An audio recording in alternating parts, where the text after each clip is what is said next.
기도할까요?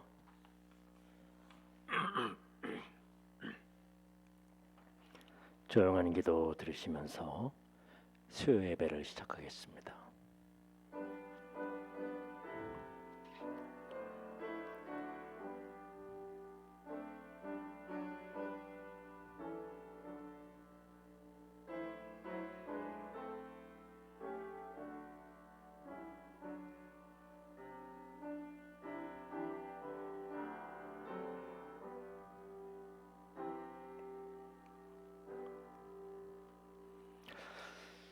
코로나가 충출하는 가운데서 우리 몸조리며 조심스럽게 생활하며 있습니다.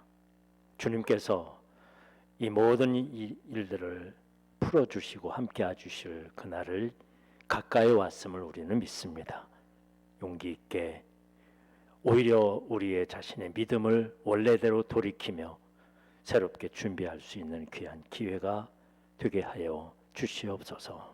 오늘의 예배도에 함께 하시고 이 시간을 소중히 여기게 하여 주시옵소서. 예수님의 이름으로 기도하옵나이다. 아멘. 찬송가 427장입니다.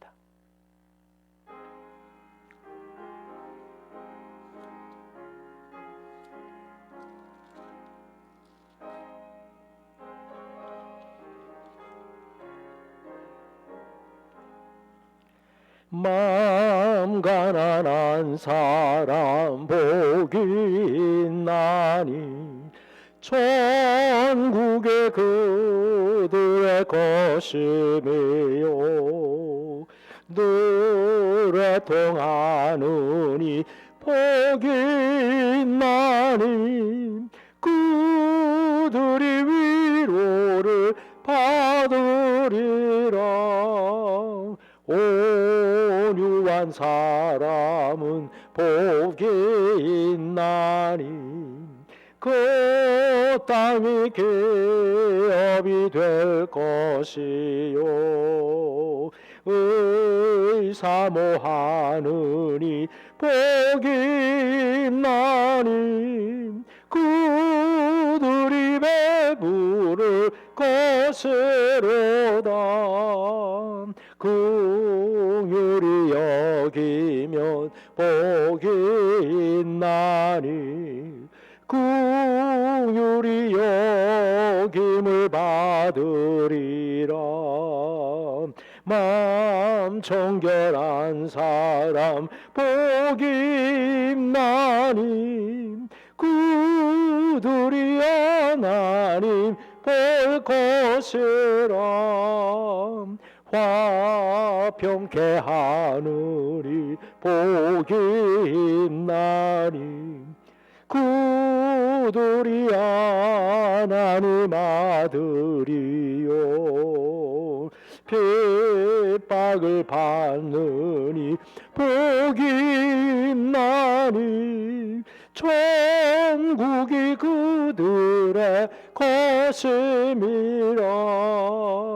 주 위에 욕보면 복이 있나니 하늘의 큰 상을 받으리라. 성부와 성자와 성령께 영광 영원히 돌리세. 할렐루야. 아멘.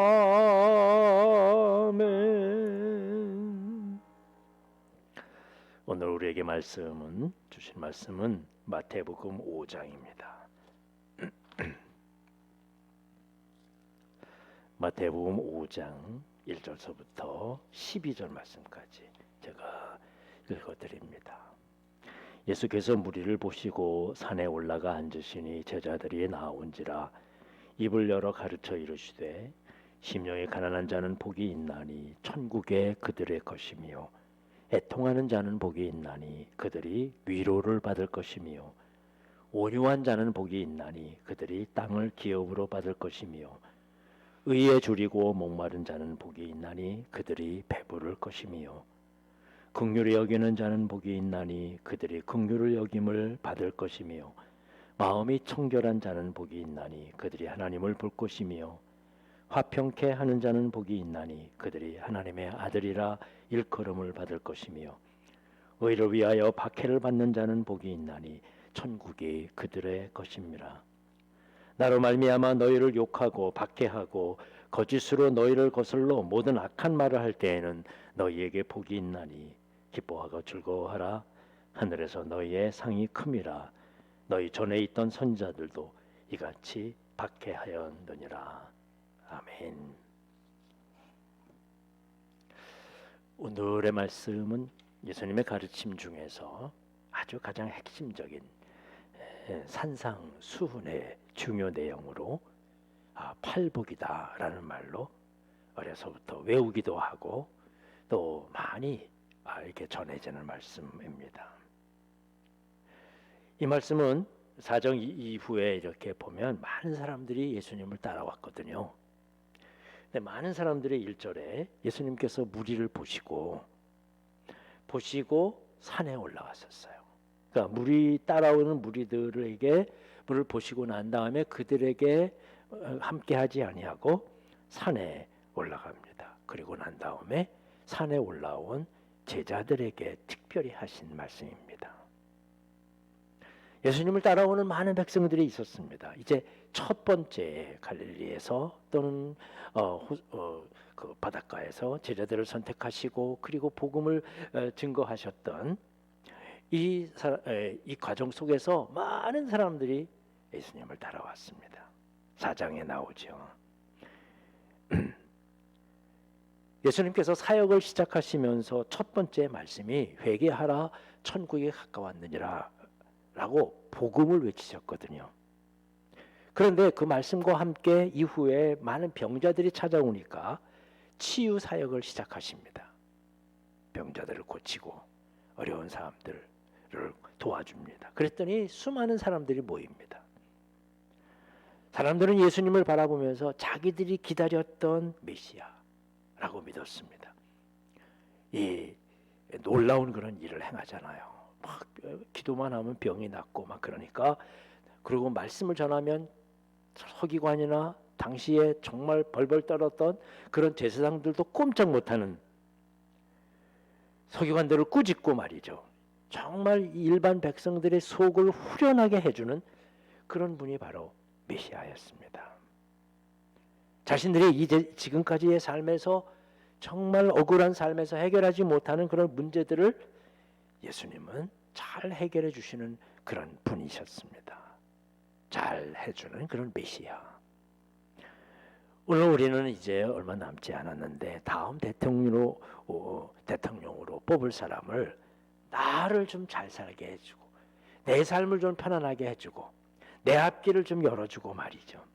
나를 올려서 정말 구름 위에 사는 것 같은 그런 대통령을 그런 일을 할 만한 대통령을 우리 모두가 다 원합니다. 사실은 조금만 생각해 보면 수십 년 동안 우리는 선거를 통해서 그런 사람을 기다리고 뽑아놨지만 내가 원하는 사람을 뽑았던 내가 원하지 않는 사람이 뽑히지 않았던 간에 절대로 모두의 마음을 다 풀어줄 만한 능력도 없습니다. 사람이 그 일을 할 수 있지 못하잖아요. 그러지 못한다는 것을 알면서도 이 유독 선거 때만 되면 모두가 다 그런 데에 집중하고 자기의 주장을 내세우는 거예요. 20대는 남자들은 또 여자들은 또 누구고 30대는 어떻고 뭐 하는 사람들은 다 자기의 주장들을 내어놓고요. 형식적으로 이 모든 그런 후보자들이 다 찾아갑니다. 다 찾아가.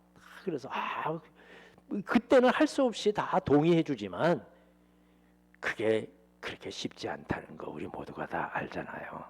근데 사람들은 모두 그걸 원하고 있는 거죠. 예수님 앞에 따라온 사람들도 바로 그런 사람들입니다.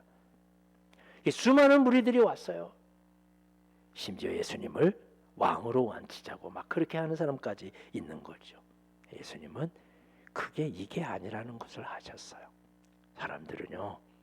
이렇게 누가 와서 막 당신 잘한다고 막 그러면 흥분하고 진짜 잘하는 것처럼 느껴지고 잘할 수 있는 것처럼 그렇게 생각해요. 그러나 모두가 다 그것이 권력을 쥐면 생각이 달라져요.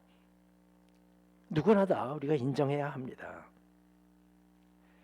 역시 제자들도 이 무리들 때문에 변한 건 얼마 되지 않았거든요. 복음을 증거하고 이제 막 복음을 시작하고 제자들을 선택하고 이제 사역을 시작하는 이때에 수많은 사람들이 모였으니까요. 거기 기분이 좋아가지고 흥분하고 감격하고 말이죠. 무슨 일이 곧 일어날 것 같은 그런 수많은 무리가 따르니요.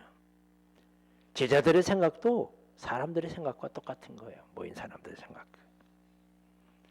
예수님께서는 그게 아니라는 것을 아시고 이 무리를 보시고 그리고 곧바로 산으로 올라가십니다. 그리고서 제자들을 앉혀놓고 정반대의 이야기를 하시는 거죠. 사람들이 생각하는 복이 이 세상 사람들이 생각하는 복과 예수님의 말씀하시는 복은 완전히 차이가 있다는 것을 말씀해 주고 있어요. 즉 예수님이 생각하는 비전과 예수님이 가지고 있는 꿈과 예수님이 가야 할 길,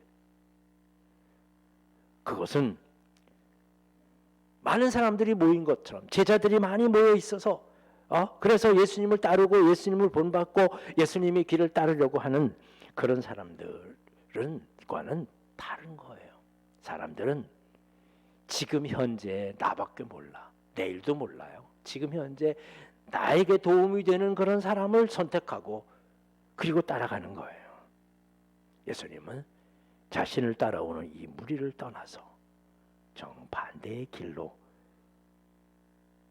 그리고 이제는 억지로라도 따라온 제자들을 앉혀놓고 진정 하나님의 나라는 어떤 나라인가, 우리가 꿈꿔야 할 하나님의 나라는 어떤 나라인가에 대해서 말씀하십니다. 그것이 예수님의 꿈이요, 예수님의 목표요, 예수님의 방향입니다.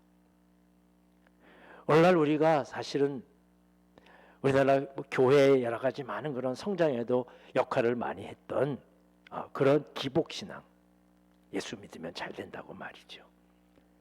그래서 산업혁명과 함께 우리가 교회도 커지고 오늘날 막 하는 사람의 숫자가 생긴 것만은 사실이에요. 그러나 우리가 지금 현재 이때 와서 정체되기도 하고 또 오히려 비난받는 그런 교회가 되고 있는 것은 뭐냐? 여전히 기복신앙에 머물러 있기 때문입니다. 예수님은 분명하게 제자들에게 처음서부터 하나님의 나라에 대해서 말씀해 주시고 있습니다. 그 첫 번째 말씀이 심령이 가난한 자가 복이 있다. 이 가난이라는 말이요, 궁핍하다는 그런 말, 우리 모두 벗어나고 싶어요. 우리 옛날에부터 늘 생각했던 모두가 다 벗어나고 싶은 거예요. 그런데도 불구하고 심령이 가난한 자는 복이 있다라고 말씀하시고 있습니다. 그 복으로, 그 복이 어떤 복입니까? 천국이 젖을 것이다. 일반적으로 천국은 우리가 생각하기에는 이 생을 떠나서 죽고 난 다음에 오는 그런 또 다른 세계를 일반적으로 이야기하고 있습니다. 천국이라는 말 속에 바로 다음 세상에 대한 의미가 강하죠. 그러나 예수님께서는 심령이 지금 가난한 자, 심령이 지금 가난한 자는 천국이 너희 안에 있을 것이다 라고 이 천국의 개념을 죽고 난 그 이후의 세계가 아니라 오늘 내 마음이에요. 오늘 내 안에 이루어진 하나님의 천국이라고 그 천국의 개념을 끌어당겨서 이 세대로, 이 세계에서, 내가 살아가고 있는 이 세계에서 이미 예수님을 믿고 살아가는 자의 삶은 천국에서 살아가는 것이다 라고 말씀해 주시는 거 있습니다. 그럼에도 우리를, 예수님을 믿는 우리들은 여전히 천국은 먼 세상의 일로 알고 있어요. 심령이 가난한 자, 가난이라는 표현은 참 싫습니다. 이 세상에서 물질이 없거나 부족할 때 가난이라고 표현하죠. 여러 가지 많은 의미가 있습니다만은 예수님께서는 심령이 가난한 자라고 하시면서 이 가난이라는 말을 부정적인 의미가 아닌 희망적인 의미, 긍정적인 의미를 담아서 사용하십니다. 우리의 마음이 가장 가난하고 허전한 거예요. 가난하면 허전해요. 주님은 그때의 복이 있도다 라고 마십니다. 우리의 마음이 허전한 것은 세상의 다른 것들로 채울 수 없기 때문입니다.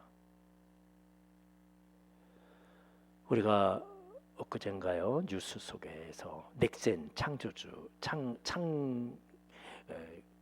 회사를 처음 만들었던 그런 사람이 55세인데 엄청난 재산을 가지고 있죠. 서울대학교 다니면서 졸업하면서 그러면서 회사를 만들기 시작해서 정말 획기적인 몇 년 안에 전 세계를 움직이는 그런 사람인데 무엇 때문에 그런지 아무튼 자살을 했어요. 어떤 이유인지 물론 이렇게 심령적으로 이렇게 많이 문제가 있었다라는 이야기들 하고 약도 먹고 그런다 그러지만 살아가기 힘든 거예요. 허전함이죠. 우리는 늘 자신은 세상에 보이는 것으로 부여하고 그것으로 기쁨을 누리면 그것으로 우리의 심령도 가난하지 않을 것이라고 생각해요. 그러나 많은 사람이 모여도 외로운 것처럼 많은 것을 가지고 있어도 내 마음이 허전한 거예요. 여러분, 정말 내 마음이 진짜 허전하다고 느낄 때 그때에 우리는 찾게 되는 거거든요. 우리는 사실 늘 허전해요. 심령이 가난해. 기도하고 싶고 찬양하고 싶고 말씀 갖고 지내고 싶고 그게 심령이 가난한 사람이에요. 그 심령은 그걸로 채울 수 있는 거지 물질로 무슨 쾌락이나 어디 놀러 가서 무슨 유흥을 즐긴다고 해서 술을 먹는다고 해결되는 일들이 아니에요. 세상 많은 사람들이 다 해봤어요. 그러나 그게 아니야. 세상 사람들은 이해하지 못하죠. 심령이 가난한 것은 말씀으로만 주님의 은혜로만 채워지는 거예요. 그건 심령이기 때문에 그래. 물질의 세계와 다르기 때문에 그렇습니다. 사람들은 물질로 지위로 학력이나 명예나 이런 것들로 채울 수 있다고 그렇게 정신없이 싸우지만 나중에 허전해지는 거죠. 여러분 점점 더 마음의 병이 문제가 많아지잖아요. 염려와 걱정 때문에 세상의 가난이 아니라 심령의 가난 때문에 병이 생기는 거죠. 여러분, 여러분의 심령이 가난한 것을 아름답게 여기십시오. 천국이 여러분의 것이 됩니다. 그렇다고 해서 가난함으로 있어서는 안 되잖아요. 배고픔이라는 것은 채워져야 돼요. 말씀으로 채워야 되고 기도로 풍성해져야 합니다. 주님의 은혜와 영적으로 주님의 복이 내 마음에 채워져야 돼요. 우리의 심령이 가난해져야 그 가난을 채우기 위해서 노력하잖아요. 그렇습니다. 여러분, 우리는 영적으로 이게 우리 마음이 편해야 세상도 편한 것처럼 영이 강건해야 육이 강건해지는 것처럼 말이죠. 말씀이 부족했기 때문에 말씀을 듣고 읽고 쓰고 순종하려고 합니다. 방법이 여기 있어요. 방법이 여기 있어요. 알지 못하면 노력도 하지 않습니다. 간구하고 사모하는 것이 곧 복이 되는 것임을 우리는 압니다. 반복하지만 우리의 현실을 우리의 심령이 가난한 것보다는 우리의 삶이 우리의 현존의 삶에 가난한 것에 우리는 더 많은 관심을 가져요. 그래서 세상 일에 바빠지는 거야. 그래서 바빠서 내 마음에 이 심령을 채울 수가 없는 거예요. 우리의 심령을 가난하게 하지 못하는 일들이 너무 많습니다. 요즘 성경 쓰기를 하는데요. 코로나19 때문에 할 일도 없어서 또 할 수 없어서 오히려 다른 일을 못해서 성경 쓰기를 할 수 있다는 사람들이 많습니다. 여러분, 말씀과 가까이 하는 시간을 더 많이 가지세요. 그게 나를 부욕해 하는 일이야. 가난한 마음을 가지고 말이죠. 그리고 그 말씀대로 살아가려는 그런 노력을 우리 힘을 다해야 할 것입니다. 누가복음 16장 19절에 보면 부자와 나사로의 이야기가 나옵니다. 부자가 나중에 음부에 떨어져서 아버지 아브라함이요 라고 부릅니다. 아버지를 알고 있어요. 아브라함을 알고 있어요. 그도 역시 신앙인이 하나님을 알고 있었어요. 하나님 모르는 사람이 아닌 거예요. 그러나 이 세상에서 하나님을 향해지지 않고 심령이 가난한지를 모르는 거죠. 내 심령이 얼마나 가난한지를. 향락과 호화로운 세상의 삶으로 육체의 가난에만 관심을 가지고 이것으로 됐어 나는. 세상 것 때문에 하나님을 알지 못하고요. 자신 안에 숨겨져 있는 심령의 가난함을 알지 못한 것입니다. 재물의 부요함이 하나님께 향하지 못하게 하는 그런 일이 벌어진 것입니다. 누가복음 18장 18절에도 부자 관리가 나와서 영생을 구하는데 난 하나님의 계명을 다 지켰습니다. 그도 역시 훌륭한 신앙인 중에 신앙인이었어요. 그러나 예수님께서 재물을 다 나누어 주고 너는 나를 따르라. 그건 재물 때문에 예수님께 가지 못했습니다. 예수님께서는 이 말의 결론을 뭐라고 말씀하셨습니까? 부자가 한 천국에 가는 것은 낙타가 바늘귀로 들어가는 것보다 더 어렵다. 이거는 거의 불가능하다는 얘기잖아요. 삭개오는 반대입니다. 그는 재물과 야망과 권세를 누리며 살았지만 그의 마음에 심령에 가난함이 있었어요. 그래서 예수님을 보는 순간 심령의 가난함을 발견하고 주님께로 나아가 주님의 은혜를 누립니다. 그리고 모든 것을 버리고 다 나눠주고 주님을 따르는 삶을 선택합니다. 여러분, 우리 모두는 심령이 가난한 사람입니다. 그래야 세상이 줄 수 없는 생명과 은혜를 구하며 주님 앞에 설 수 있습니다. 다른 것 아무것도 귀하지 않기 때문에 겸손하게, 우리가 없어야 겸손하거든요. 좀 있으면 그냥 어깨가 올라가고 정말 겸손한 마음으로 주님 앞에 설 수 있는 것입니다. 예배와 찬송과 기도를 구하는 가난한 자가 되어서 천국을 발견하고 진짜 천국을 누리는 주님과 함께 말이죠. 그래서 주님께서는 제자들에게 바로 너희 안에 이미 천국이 있느니라. 이 심령이 가난한 그런 마음을 가지고 살아가는 우리 안에 천국이 있음을 다시 한번 확인하면서 감사하고요. 자랑하고 그리고 행복하게 주님과 함께 천국을 누리는 여러분들이 되시기를 주님의 이름으로 간절히 축원합니다. 아멘. 기도하겠습니다. 온 세상 사람이 심령이 가난한 줄을 모르고 그 상태로 깨닫지 못하고 세상에 보이는 것에만 이리저리 휘둘리면서 시간을 소비하고 있습니다. 주님, 우리도 따라가지 않게 하여 주옵소서. 우린 내 마음의 이 심령의 가난함을 깨닫고 이걸 채울 수 있는 것은 오직 주의 말씀과 주의 능력과 주님 앞에 기도하고 찬양과 주의 은혜인 것을, 성령의 은혜인 것을 생각하고 진정 우리의 마음속에 심령의 부요함을 누릴 수 있게 하여 주시옵소서. 주님, 간절한 마음으로 기도하오니 우리가 이걸 깨닫고 시간이 있으면 시간을 내서 말씀과 함께 기도하고 우리 더욱더 하나님을 바라보면서 우리의 삶을 주님께로 나아가게 하여 주시옵소서.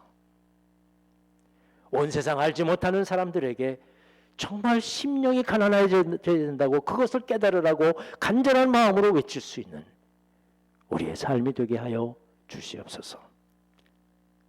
코로나19가 우리 앞에 큰 벽으로 다시 한번 다가왔습니다. 주님, 그러나 오히려 이 일이 큰 어두움의 구렁에서 헤어나오는 그런 새빛을 다시 한번 바라보게 됩니다. 주님께서 주시는 그날 기쁜 마음으로, 감사한 마음으로 함께 모여 더 우리의 이 가난한 우리의 심령에 말씀으로 채우고 기도로 채우고 더욱더 하나님께 나와 봉사하며 헌신하면서 천국을 누리는 우리의 삶이 되게 하여 주시옵소서. 예수님의 이름으로 기도합나이다. 아멘. 하늘에 계신 우리 아버지여, 이름이 거룩히 여김을 받으시오며 나라의 마옵시며 뜻이 하늘에서 이룬 것 같이 땅에서도 이루어지리이다. 오늘날 우리 일용할 양식을 주옵시고 우리가 우리에게 죄 지은 자를 사하여 준 것 같이 우리의 죄를 사하여 주옵시고 우리를 시험에 들게 하지 마옵시며 다만 악에서 구하옵소서. 대개 나라와 권세와 영광이 아버지께 영원히 있사옵나이다. 아멘.